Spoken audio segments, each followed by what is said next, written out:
everyone, my name is Chris and I am so glad that you are watching today. We are diving into an amazing summer series.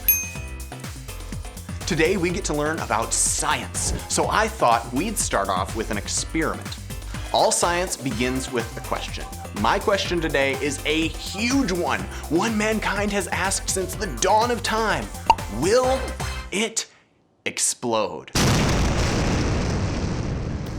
Now, I've got a whole bunch of people together to play this game, some of my friends, and I am going to mix some different things together, and their job and your job, watching from home, is to guess what will happen to them. Will they explode, or will something else happen? Let's find out. Welcome, everybody. I am so glad that you are here. This is gonna be super fun. I'm Alicia. I'm Marshall. And this is Telly. I'm Lila. And I'm Luke. Hey, I'm Beth. I'm Ian. And Laszlo's just coming down the stairs. He's going to join us too. Sweet. Come on, Laszlo. You don't want to miss this. We have gathered here today to play a game called Will it explode? It's going to be a fun game, and that basically is the whole explanation for the game. I'm going to show you something, and you are going to guess whether it's going to explode or not. If you want to guess that something is going to explode, I need you to show me by doing an explosion motion, making an explosion sound. And then if you want to guess that something is not going to explode, you make a reverse explosion motion. Yeah. I want to get to some explosions, or at least potential explosions. Now, you probably know that pop combined with Mentos is a surefire way to get that pop to explode. But I've wondered if that works with other kinds of candy. So I am going to put some crushed Lifesavers. I couldn't get them into the soda without crushing them. Some crushed Lifesavers into a bottle of soda. What do you think is going to happen? Will it explode like a fountain of fizzy happiness? Or will it not do anything like my sister before she has coffee in the morning? Okay, you think it's gonna explode? I think. This is... Oh my goodness. Whoa! What happened? All right. I guess Lifesavers work pretty well for that as well. All right, next up, we are going to try something a little different. See, I'm not just going to combine things with other things. I'm actually going to put some things in this fun microwave over here. It's not really different than any other microwave, just a microwave. Kids, turn to the adults you're with if you're by an adult. If not, turn to each other. That's fine. Each other. Look them deep into the eye, deep in their eyes. Look at them in their eyes and say, "Don't try this at home." Don't try this at home. Don't try this at home. Now that's great. That's super important because kids, your adults might look at these things and think, wow, that is super cool, and then try them. And that is not a good idea. So, the first thing we're microwaving is some soap. I've got it on my lovely microwave safe plate here. Your job is to guess whether this soap will grow bubbles that explode in the microwave. That's our explosion. Or will it not explode, but just kind of grow big and fluffy like the mold on the pizza I accidentally left under the sink once? Show me your guesses. Exploding bubbles just kind of grows big and fluffy. Smaller? Pig. Really smell that soap with the fan there. All right, here we are. Whoa. Look at that. That soap. Oh goodness. It has grown. I'm gonna try to hold it. Ooh, don't try that. Don't eat it. Don't eat it. Eat it. Oh, that'd be... Yeah. That's really fluffy. Let's keep the microwave theme going, actually. This is one that I've wanted to try for a long time, but that I have had to remind myself repeatedly not to try at home. So, I've got some Christmas lights here. I'm going to microwave them for about 30 seconds. Your goal is to guess whether they are going to light up and make some light and sparks and fun stuff in the microwave, creating their own mini Christmas celebration, or will they stay dark and sad like December 26th? Light up or stay dark? I think they'll stay dark. I saw a light up from the Rock family. That's good. All right. See if you can see what happens in here.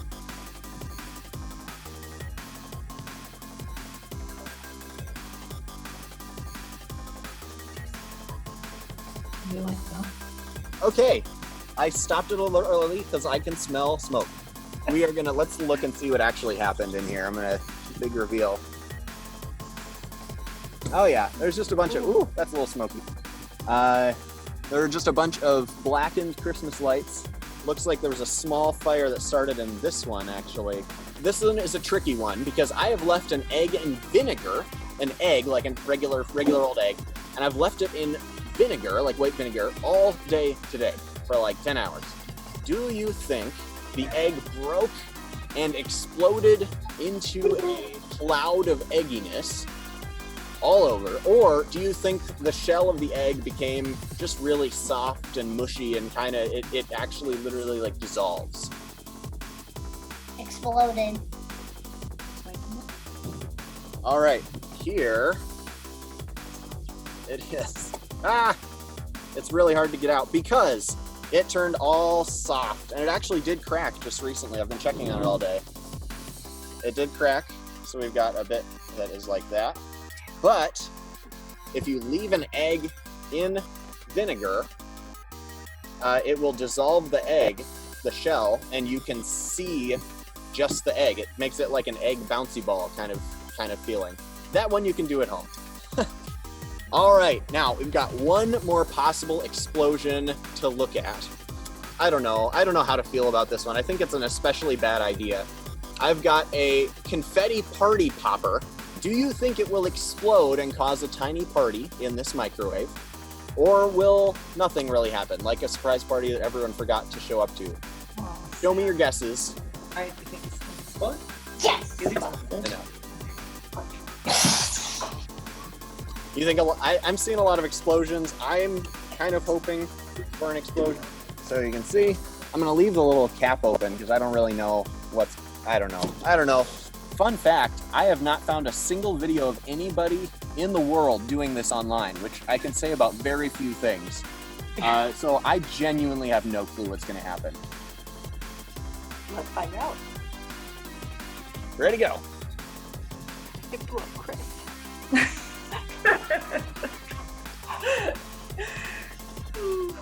It blew up Chris. He disappeared. We can't find him. Well, the microwave's done. Timer. All right.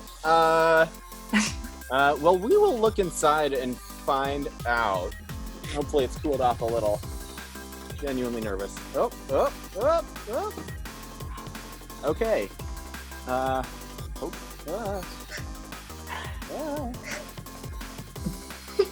Not really even warm. Huh. I don't see any burntness. This thing resisted the microwave's power really, really well. Let's try.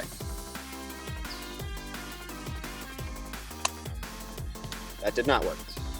Let's try again. Oh, it's rotating. We do not have a party to end. Oh, there it is! Wow! That worked! Thank you all so much for being here. Bye. Bye. Bye.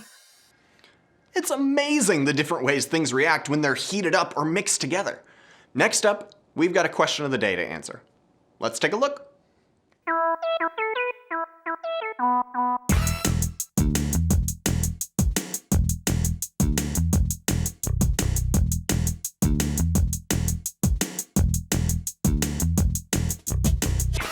Our question of the day is, what is one awesome thing about the world we live in? Think about your answer, and if you're watching with a group of people, talk about your answers together. We'll be back in just a few seconds.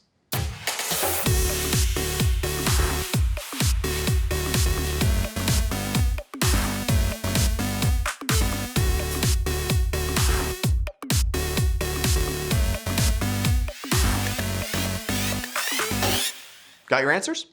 Great. I am totally fascinated by outer space. I think it's amazing. I love looking up pictures of space, like the ones taken by NASA. Seeing gigantic stars, planets, and the wild things out there in our universe is just incredible. Next, I'm going to send it over to our very own scientist, a friend of mine named Calvin. Hey everyone, Calvin here. I'm starting a new video blog. I think I'll call it CalQuest. Anyways, I'm starting this show because I love discovering new things. Like this, for example. See? That's new. I've always thought it would be amazing to be a scientist. Oh. Not an evil one, though. That would be bad. You know, study the world, figure out how nature works, maybe make a volcano or something. And I thought, today's the day. We're gonna make a volcano. The coolest thing about science is that everything explodes, if you make it right. Also, you can probably try this at home, but make sure there's a grown-up there who's okay with foam going everywhere. You do not want to be on the verge of grounding. This is what being grounded looks like. Don't do this. Mom, can I make a volcano? Yes. It is now time for an experiment. So here we have the very sophisticated explosion containment device, which is a soda bottle, and a little funnel, and just in case anything spills over, we have the extra protection of a baking tray. Why did they screw this on so tight? This is hydrogen peroxide. It can be used to clean your toilets or clean your mouth. Not at the same time. That would be very disgusting. It's also used to power rockets. This is This is not hydrogen peroxide. This is definitely not hydrogen peroxide. Just make that clear. Next we have way too much dish soap. The dish soap will react with the hydrogen peroxide to make what's called a chemical reaction. This is food coloring. This is just to make sure that we can see what the reaction is. I picked green because that's my favorite color. To really make this stuff come alive, we need some yeast, which is actually technically alive, especially when you mix it with water. I don't have a spoon, so I'll just mix it with the package. Improvising. Yeast is actually technically a fungus, like mushroom or moss. And so when we put it with warm water, we will pour it in, and hey! That was actually less. Is that overflowing over the side? I think it is. All right, great. Cleaning up. The best part of any experiment. That was a little bit slower than I expected, but it was still pretty cool. I mean, you have green foam everywhere. What's not to love about green foam? Now, if I changed any of these ingredients, we wouldn't have gotten this exact explosion. This actually reminds me of a question I've been having a lot. Let's call it a Cal question. Yes! Da da da da da da da. Dear Calvin, I believe that God made the whole world, and I love learning about science. I was wondering, can those two things come together? What does God have to do with science? I wrote this myself. Well, I know it started a long time ago at the beginning of the world. Genesis 1:1. In the beginning, God created the heavens and the earth. Sweet. Now check this one out. Genesis 1:11. Then God said, let the land produce plants. This plant was actually in the family room where it gets some sun, so I should probably take it back there very soon. Plants are a great example of how God and science belong together. Each little plant is just incredible, and this guy, along with a few billion other plants, make the oxygen that we breathe. But how? Plants don't move or make fancy explosions or even have fancy labs. So how do they make oxygen? They just use water, sun, and air to make everything possible. They don't actually have sun right now, which is why I should probably get them back to the family room. Tying it in. Oh man, this is great. I'm on a roll today. The water comes up through the roots. And the sun and the air come in through the leaves. These leaves, they do look solid, but they actually have tiny holes everywhere that allow the air and the sun in. All of these things, the water, the sun, the air, combine to make oxygen, which is what we breathe. That's oxygen. It's actually a lot like our volcano experiment. If I used the wrong thing, it wouldn't work, or it would work too much. This one did definitely not work too much. If the plant doesn't get water, it can't make oxygen. Or if it gets something bad, like poison, it'll hurt the plant. Ingredients are so important. And plants are actually a super important ingredient in our world. Without them, we wouldn't have oxygen to breathe. So let's think. The Bible starts off with talking about all the things that God put into the world, the ingredients. Can you imagine what the world would be like if one of those things was off? If we didn't have enough oxygen, or the world was covered in water, or if it was too hot? If our world was off by just a teensy-weensy bit, we wouldn't be able to live here. It's amazing how God designed our world to work with the perfect ingredients. Even the plants in our living rooms can remind us that God is looking out for us. I've learned a ton today, but if I had to pick one thing to remember, science helps us learn about God. Learning about this world can help us learn about God because He made it all. That means science is all about God. The more we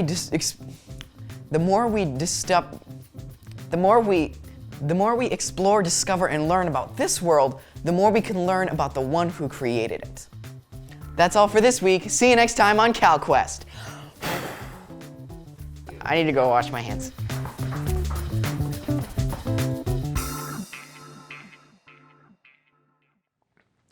Calvin told us that we can learn about God through science.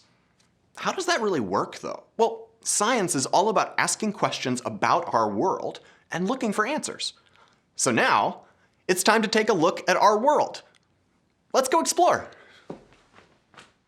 All right, everyone, here we are, out in the wild. Well, actually, it's not really that wild. There's a parking lot over there, but we're going into the wild. Here we go. Come with me. Don't worry, I'm not going to use that accent this whole time. Out here is one of my family's favorite places to just walk and be out in the woods and be in nature and smell the fresh air. It's just a wonderful, wonderful place. So I'm going to take you on a quick tour of it and show you some of our favorite spots. I've seen deer, I've seen all kinds of things, but I've also seen some evidence of bears. So if you see a bear behind me at any point, anytime, just yell a warning. I may not hear it, but I will appreciate it. See, now I'm looking for bears. And not focusing. Over the log. Woo! Oh my goodness. Okay, we're almost where we're planning to go, but I just saw something that I want to show you. I think it's super cool. Look at this. Okay, shake the bugs. Oh, there's bugs. All right. This is a morel mushroom. These things are a delicacy, and they are the state mushroom of Minnesota. Mushrooms are a fantastic example of how we can see and learn about God through the world around us. So a tree dies, and mushrooms take it over and turn it into dirt, and then that helps other trees grow. Sometimes God uses something that seems difficult or bad or like something went away and we wonder, why did that happen? But this reminds me that sometimes that's to help other things, different things, better things grow in our lives. I am excited to have found a morel mushroom out here. That's super cool. It is so squishy. The path is so squishy. All I want to do when I think about you. Singing keeps the bears away. Now remember, our point for today is that we can learn about God through science. Now, science means a lot of things, but really the biggest thing that it means is just asking questions about the world around us. God made everything that we can see. He designed it, He created it, so He put everything here for a purpose. Let's think about something like, well, there's the wind blowing around me right now. Can you see the wind? No, right? You can't see the wind actually blowing by my face. So how do we know that the wind is there? Well, I can feel the wind. I can see it blowing these leaves around me. I can feel it on my face. I can feel it in my hair. So I know that the wind is there. I can't see God, but I can know that He is there with me. Why? Because I can see what God is doing around me. I can see how He is changing this world. I can see how He's changing my life. I can see the effect He has on our world, so I know God is there. Back in Bible times, when people looked at the world around them, they saw a million different things to remind them of how amazing God is. In one of the songs that we have in the book of Psalms, it says, "The sky, the heavens, radiate God's glory." In fact, they show us how amazing and huge God is. Have you ever laid down and just looked up at how huge the sky is? When the person writing that song did that, they said, wow, the God that made this sky is so big, so amazing, so enormous.